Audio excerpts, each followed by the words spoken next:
Hey guys అందరూ బాగున్నారా? నేనైతే చాలా బాగున్నాను అనమాట. ఇదైతే పార్క్లో ఉన్న సోలార్ సిస్టమ్ లైట్స్ అనమాట. ఇక్కడ దుబాయ్లో, ఇక్కడ యూఏలో ఎక్కువ సోలార్ సిస్టమ్ లైట్సే ఉంటాయన్నమాట. పగలంతా ఎండను లాగేసి రాత్రంతా బల్బులు వెలుగుతూ ఉంటాయి అన్నమాట. సో మనకు అక్కడక్కడ సోలార్ సిస్టమ్ లైట్స్ ఉంటాయి. ఇక్కడైతే స్ట్రీట్ లైట్స్ కానీ చాలా వరకు సోలార్తోనే నడుస్తుంది అనమాట. సో అందుకే నేను మీకు సోలార్ లైట్ని ఫస్ట్ బాగా జూమ్ చేసి మరీ చూపించాను. ఇక్కడ వైర్లు కనెక్షన్స్ ఈ సంతంతా లేకుండా.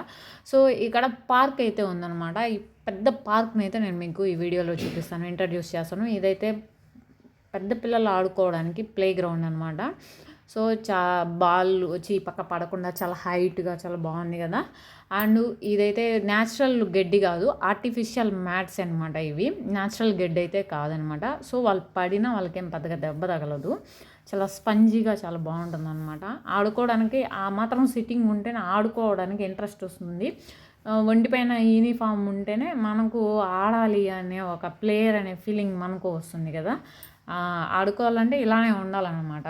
సో ఇది పెద్ద పిల్లకాయలది. ఇంకా చిన్న పిల్లకాయల మధ్యస్థాలు చేద్దాం. ఇదైతే చిన్న పిల్లకాయలది అనమాట. చిన్న పిల్లకాయలు పడిపోకుండా ఉండడానికి బాగా స్ట్రాంగ్గా, అంటే ఇనుముతో చేస్తే ఒక్కోసారి తుప్పు పట్టిపోతుంది కదా.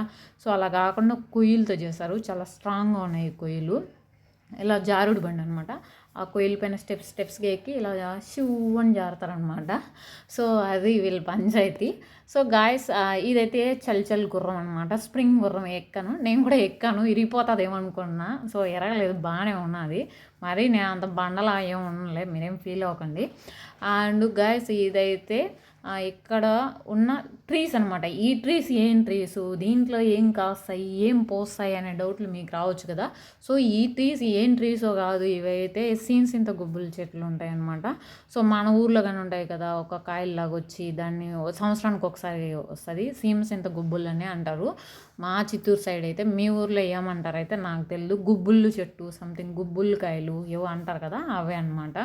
సో ఇక్కడ సాయిల్, ఈ మట్టి చూడండి ఎంత స్పంజిగా ఉన్నదో. ఇంకా అట్లా పెద్ద పిల్లకాయలు ఆడుకునేది, ఇట్లా చిన్న పిల్లకాయలు ఆడుకునేది. ఇంకా మనం ఇలా వెళ్ళిపోతాం అనమాట. ఇక్కడ మామూలుగా ప్రోగ్రామ్స్ అవి ఇవి జరుగుతూ ఉంటాయి, వాకింగ్ చేస్తూ ఉంటారు. సో ఇక్కడ ఇవి వచ్చే నార్మల్ జస్ట్ షోగా ఉండడానికి చెట్లు అనమాట. అక్కడక్కడ ఖర్జూరు చెట్లు ఉన్నాయి చూడండి, ఈత చెట్లలాగా. ఇదైతే పార్క్ ఎంట్రన్స్లో ఉన్న ఈ వెపన్స్ అనమాట. ఈ వెపన్స్ పేలుతాయా అంటే పేలవు అనమాట. పేలవు కాబట్టి ధైర్యంగా దాన్ని చెక్ చేశాను నేను. సో అలా పాతకాలంలో అలాంటి వాటిలోని గుండ్లేసి డమేలని పిలిచేవాళ్ళు అనమాట. సో అందుకనే వాటిని అలా పెట్టారు. సో మీకు ఐడియా ఉంటుంది. అండ్ కార్గిల్ యుద్ధాలు అలాంటి వాటిల్లో అలాంటివి వాడేవాళ్ళు అనమాట పాతకాలంలో. ఇప్పుడంతా గన్లు డిమైలని చేస్తున్నారు, అది పరిస్థితి. సో ఇది ఇక్కడ పంచాయతీ, ఇక్కడ ఉన్న పార్కుల పంచాయతీ అనమాట. అక్కడ నుంచి ఇవన్నీ ఖజూరా చెట్లు. అండ్ ఇదైతే బాయ్ గైస్, ఇది నిజంగా బాయ్ అని అనుకోబాకండి. దీంట్లో ఒక ప్లాస్టిక్ది పెట్టి దాంట్లో నీళ్ళు నింపి అలా బాయిలాగా సెట్ చేశారు. ఇది మనమే. అండ్ ఇక్కడ నుంచి మనము, ఇది వచ్చి ఎంట్రన్స్ అని చెప్పాను కదా, ఎంట్రన్స్ లోపలికి వెళ్ళి ఇది ఎంట్రన్స్ గేట్ అనమాట. సో ఇదైతే జస్ట్ ఊరికే ఒక చిన్న హోమ్ లాగా పెట్టారనమాట, జస్ట్ ఊరికే క్యాజువల్గా. అండ్ ఇదైతే తాటి చట్నీ సగాన్ని కోసి దాంట్లో పూల కుండీలా తయారు చేసి అక్కడ పెట్టారనమాట. సో తెలివితేటలు ఎవరి సొంతం అన్నట్లు ఎవరు క్రియేటివిటీ వాడిదే అనమాట. వదిలేస్తే జనాల్ని ఏవేవో చేస్తారనమాట. సో మొత్తానికి వీళ్ళు బాగానే క్రియేటివిటీ చేశారు, బాగానే ఉంది. ఇక్కడ క్రియేటర్లకి మంచి ప్లేస్ ఉంటుందని నాకు అర్థమైంది. సో మీరు ఎవరైనా క్రియేటివిటీలో ఉంటే మీరు అర్జెంటుగా దుబాయ్కి వచ్చింది, వీళ్ళు మంచిగా వాడతారు మీ క్రియేటివిటీని.